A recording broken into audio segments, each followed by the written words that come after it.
ஓம் கஜானனம் பூதகணாதிசேவிதம் கபித்தஜம்பு பலஜார பஜ்ஜிதம் உமாசுதம் சோக விநாசகாரணம் நமாமி விக்னேஸ்வர பாதபங்கஜம். அனைவருக்கும் வணக்கம். நான் உங்கள் அஸ்ட்ரோரும். ஜாதகத்தில் 12 ராசி 12 லக்கணம் சொல்லப்பட்டிருக்கிறது. மேசம் முதல் மீனம் வரையிலான 12 ராசிகள் 12 லக்கணம். நீங்கள் என்ன ராசிங்க அப்படின்னா, நான் மேச ராசிங்க, நான் துலாம் ராசிங்க, நான் கும்ப ராசிங்கன்னு சொல்லிடுவாங்க ஈஸியாக. சரிங்க, நீங்கள் என்ன லக்கணம் அப்படி என்றால் ஏறத்தாழ ஒரு 60% மக்களுக்கு லக்கணம் என்பது தெரியப்படவில்லை. லக்கணத்தையும் தெரிஞ்சு வச்சுக்கோங்க. லக்கணம் என்பது உயிர், ராசி என்பது உடல் அழகை பற்றி சொல்லக்கூடியது, மனதை பற்றி சொல்லக்கூடியது. ஆக லக்கணம் 12 லக்கணம் மேஷம் முதல் மீன வரை அப்படின்னு சொன்னேன். இந்த லக்கணம் என்பது என்சான் உடம்பிற்கு சிரசே பிரதானம் அப்படிம்பாங்க. நம்ம உடம்புக்கு தலைதான் பிரதானம். அப்போ லக்கணம் என்பது மிக மிக முக்கியமானது ஜாதகத்திலே.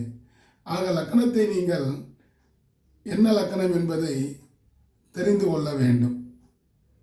லக்கணம் ஒருவருக்கு பலப்பட்டு விட்டால் என்ன பலன், அதே லக்கணம் ஒருவருக்கு பங்கப்பட்டு விட்டால், பங்கம் என்றால் பலமீனமாகிவிட்டால் அப்படின்னு தெரிஞ்சுக்கங்க. அந்த லக்கணம் பங்கப்பட்டு விட்டால் என்ன பலன், அதை பற்றி தான் நாம் இந்த பதிவில் பார்க்க போகிறோம்.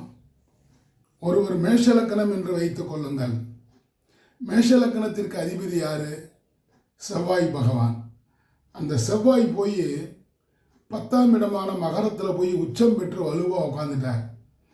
பஞ்சமகா புருஷ யோகத்தில் செவ்வாய் 10ஆம் இடம் கேந்திரங்களில் 1, 4, 7, 10 கேந்திரங்களில் உச்சம் பெற்றால் ருச்சக யோகம் அப்படின்னு சொல்லியிருக்காங்க. ஆக இந்த மேஷ லக்கணத்தில் பிறந்தவர் 10ஆம் இடத்தில் செவ்வாய் உச்சம் பெறுகிறார்.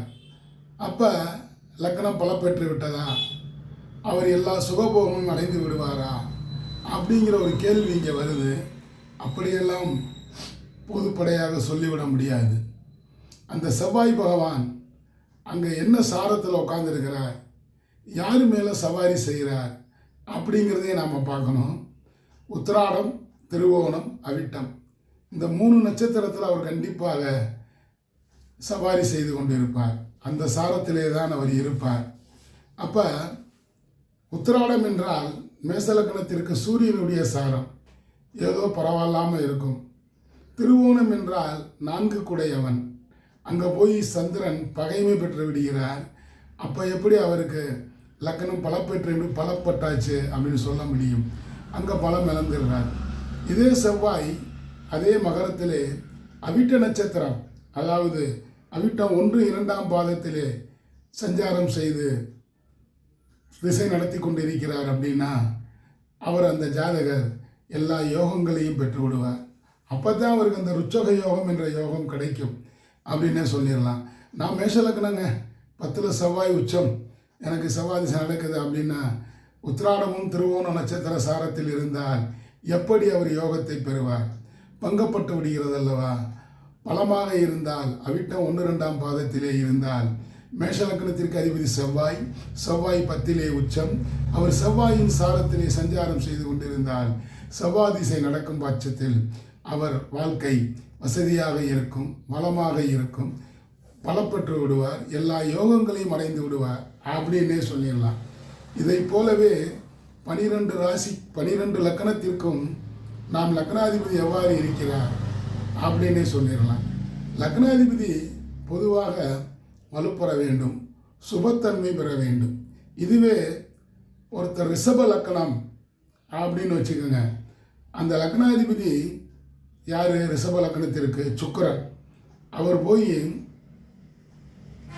11ஆம் இடம் என்று சொல்லக்கூடிய மீன ராசியில் போய் உச்சம் பெறுகிறார்.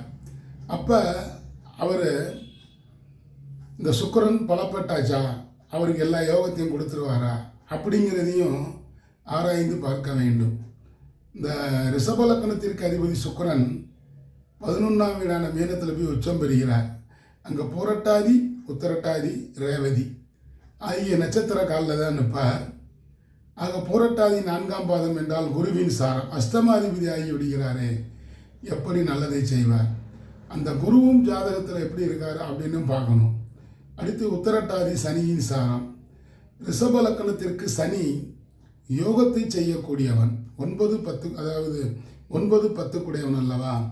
ஆக உத்திரட்டாதி நட்சத்திரத்திலே சுக்கிர பகவான் இருந்தால் நன்மையை செய்வார், ஒரு 50-60%. இதுவே ரேவதி நட்சத்திரம் அப்படின்னா ரிஷப லக்னத்திற்கு புதன் யாருன்னு, ரேவதி என்றால் புதனின் சாரம். புதன் யாருன்னு பார்த்தீங்கன்னா 2, 5 கூடையவன், தனஸ்தானாதிபதி, பூர்வ புண்ணிய ஸ்தானாதிபதி. இவர் போய் அங்கே நீச்சம்தான், அதாவது புதன் போய் நீச்ச வீடு தான். ஆனால் அங்கே சுக்கிரன் லக்னாதிபதி உச்சம் பெற்று ரேவதி நட்சத்திர காலில் போய் ரேவதி, அதாவது அந்த புதனின் சாரத்திலே பாதசாரத்திலே நின்று விட்டால் அவருக்கு எல்லா யோகத்தையும் கொடுத்து விடுவார் அப்படின்னு சொல்லிடலாம். இதே சுக்கிரன் லக்னத்திலேயே இருந்து விட்டாலோ அல்லது 6ஆம் இடமான ரிஷப லக்னத்திற்கு 6ஆம் இடமான துலாத்திலே இருந்து விட்டாலோ என்ன மாதிரியான பலன்? அங்கே ரிஷபத்தில் இருந்தாருன்னா கார்த்திகை, ரோகிணி, மிருகசீரிடம் இந்த நட்சத்திரத்தை காலில் நிற்பார். ஆக நல்லது செய்வாரா? செய்ய தவறி விடுவார். எனக்கு லக்னத்திலே சுக்கிரன் இருக்காங்க அப்படின்னு சொல்லிக்கிட்டே இருக்க வேண்டியதுதான். இதே சுக்கிரன் லக்னத்திற்கு 6ஆம் இடமான துலாத்தில் போய் உட்காந்துருக்கார். அப்போ என்ன? சித்திரை, அதாவது சுவாதி, விசாகம் ஆகிய காலில் நிற்பார். விசாகம் 8 கூடையவன், நல்லது செய்ய தவறி விடுவார். சித்திரை 7, 12 கூடையவன், அப்பொழுதும் அவர் நல்லது செய்ய தவறி விடுவார். சுவாதி ராகு இந்த ஜாதகத்தில் எங்கே இருக்கார், எப்படி இருக்காருன்னு பார்த்து அதை பற்றி பலன் சொல்லணும். ஆக ரிஷப லக்னத்திற்கு சுக்கிரன், அதாவது லக்னத்திலேயே இருந்தாலோ அல்லது 6ஆம் இடமான துலாத்திலே இருந்தாலோ எப்படி இருக்கும்? எனக்கு சுக்கிரதசை நடக்குதுங்க, சுக்கிரன் எனக்கு லக்னத்திலே இருக்கிறார், சொந்த வீட்டில். எனக்கு லக்னத்துலேருந்து 6ஆம் வீட்டில் துலாத்தில் சொந்த வீட்டில் இருக்கார் அப்படின்னு அவர் சொல்லிக்கிட்டே இருக்க வேண்டியதுதான். சுக்கிரன் நல்லது செய்வாரா? செய்ய தவறி விடுவார் அப்படின்னே சொல்லிடலாம். அடுத்ததாக மீன லக்னம். மீன லக்னத்திற்கு அதிபதி யார்? புதன் பகவான். அந்த புதன் லக்னத்திலேயே இருக்காருன்னு வச்சுக்கோங்க. அப்போ லக்னத்திலேயே இருந்தால் அவர் செவ்வாய், ராகு, குருவின் சாரம் பெற்றிருப்பார். ஆக நல்ல பலனை செய்ய தவறி விடுவார். இதே புதன் பகவான் லக்னத்திற்கு 4ஆம் இடமான கன்னியில் போய் உட்காந்துருக்காருன்னு வச்சுக்கோங்க. அப்போ என்ன இருக்கும்? கன்னியில் உத்திரம், வசம், சித்திரை 2 பாதங்கள் இதில் போய் உட்காந்துருப்பார். அப்போ உத்திரம் என்றால் சூரியனின் சாரம் 3 கூடையவன், அஸ்தம் என்றால் 2 கூடையவன், தனஸ்தான அதிபதி, ஓரளவு நன்மையை செய்வார். சித்திர நட்சத்திரத்தில் போய் உட்காண்டாருன்னு வைங்க, அவர் பார்த்தீங்கன்னா லாபாதிபதியும் ஆயிடுறார், 6ஆம் இடத்த அதிபதியும் ஆயிடுறார். அப்போ 50% கொடுப்பார், 50% பறிச்சிருவார். ஆக கெடுத்து கொடுப்பவர் அப்படின்னு, அதாவது கொடுத்து கெடுப்பவர் அப்படின்னே சொல்லிடலாம். ஆக மிதுன ராசிக்கு புதன் பகவான் எப்படி இருந்தால் பலன் பெறலாம், எப்படி இருந்தால் பலன் கிட்டாது அப்படிங்கிறதையும் பார்த்தோம். அடுத்ததாக கடக லக்கணம். கடக லக்கணத்திற்கு அதிபதி யார்? சந்திரன். அந்த சந்திரன் 11ஆம் இடமான ரிஷபத்தில் போய் சந்திரன் உச்சம் பெறுகிறார். அங்கே ரிஷபத்தில் கார்த்திகை, அதாவது 2, 3, 4ஆம் பாதம், ரோகிணி 4 பாதங்கள், மிருகசீரிடம் 2 பாதங்கள் அப்படி உட்கார்ந்துருக்கிறார். யார்? அதாவது கடகலக்கணத்திற்கு அதிபதி சந்திரன். அப்படி இருக்கும் பொழுது சந்திரன் 2 கூடையவனாகி விடுகிறார். தனஸ்தான அதிபதி, தனகாரகன் குரு எப்படி இருக்கிறார் என்பதை பார்த்து சொல்ல வேண்டும். இருந்திட்டாலும் சூரியனுடைய சூரியன் 1ஆம் பாதம், அதாவது கார்த்திகை 1, கார்த்திகை 1ன்னா மேசத்தில் போயிடும். கார்த்திகை 4ஆம் பாதம் அப்படின்னா புஷ்கர நவாம்ச யோகத்தில் வந்துடுறார். ஓரளவு அவர் வசதி வாழ்க்கையோடு இருப்பார். ரோகிணி நட்சத்திரம் 4 பாதத்திலையும் இருந்து விட்டால் அவருக்கு அந்த லக்னம் பலப்பற்று விடுகிறது. ஆக அவர் எல்லா வாழ்க்கையில் வசதிகளை பெற்று வசதியாக வாழ்வார்.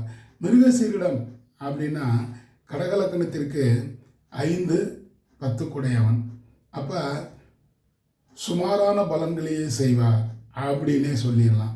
ஆக இந்த மாதிரியாக 4 லக்கணத்தை சொன்னேன். அதே மாதிரி மீதி உள்ள 8 லக்கணத்திற்கும் அந்த லக்னாதிபதி எப்படி இருக்கிறார், என்ன சாரம் வாங்கி இருக்கிறார் அப்படிங்கிறத பார்த்து அந்த லக்கணத்திற்கு யோகாதிபதி சாரகமா, பாதகத்தை செய்யக்கூடிய சாரத்தில் உட்கார்ந்துருக்கிறாரா லக்னாதிபதி அப்படின்னு நம்ம தெரிஞ்சுக்கலாம். அப்போ லக்னம் பலம் பெற்றால் பலன் உண்டு, பங்கப்பட்டால் பலனை இழக்க வேண்டியிருக்கும். அவர் வாழ்க்கையில் மேலே வருவது சற்று கடினம். ஆனால் லக்னாதிபதி சுபத்தன்மையுடன் பலம் பெற்றுவிட்டால் அவருடைய வாழ்க்கை வசதியாக இருக்கும், வளமான வாழ்க்கையை வாழ்வார். பதவி, பெயர், புகழ், செல்வாக்கு, பட்டங்கள் இவரை தேடி வந்து கொண்டே இருக்கும் அப்படின்னு இந்த 12 லக்னதாரர்களுக்கும் அந்தந்த லக்னாதிபதி எந்த பொசிஷனில் உட்கார்ந்துருக்கிறார், யார் பார்க்குறாங்க, யார் சாரத்தில் இவர் இருக்கிறார். அதாவது மித்திரன் அப்படிம்பாங்க. மித்திரன் அப்படின்றால் நண்பன். அந்த நண்பன் நட்பு ஸ்தானத்தில் உட்காந்துருக்கிறாங்களா அல்லது இடையூறு செய்யக்கூடிய பகைமை ஸ்தானத்தில் உட்காந்துருக்கிறாங்களா அப்படிங்கிறத பார்த்து தான் நாம் பலனே தெரிஞ்சுக்கலாம். ஆக 12 லக்கணத்திற்கும் அந்த லக்னாதிபதி எப்படி இருக்கிறார், பலம் பெற்று இருக்கிறார், பலன் உண்டு. பங்கப்பட்டு இருந்தால் பலனை பெறுவது போராடி பெற வேண்டி இருக்கும் அப்படின்னே சொல்லிடலாம். ஆக 4 லக்கணத்தை சொன்னேன். இதே மாதிரியாக மிச்சம் 8 லக்கணங்களுக்கும் நீங்களே பார்த்து தெரிந்து கொள்ளலாம் அப்படின்னு சொல்லி இந்த பதிவு உங்களுக்கு பிடிச்சிருந்தா சப்ஸ்கிரைப் பண்ணுங்கள், லைக் பண்ணுங்கள், ஷேர் பண்ணுங்கள். மறந்துடாமல் பெல் ஐக்கானை கிளிக் பண்ணுங்கள். அப்படி பெல் ஐக்கானை கிளிக் பண்ணும் பொழுது நான் பதிவிடும் அடுத்தடுத்த வீடியோக்கள் உங்களை தானாக வந்தடையும் என கூறிக்கொண்டு இந்த நாள் இனிய நாளாக இருந்ததற்கு இறைவனுக்கு நன்றி கூறி நாளைய பொழுது நல்லதாக விடியட்டும் என கூறிக்கொண்டு உங்களிடமிருந்து விடைபெறுபவர் உங்கள் அஸ்தோ அருண். நன்றி, வணக்கம். வாழிய வளமுடன்.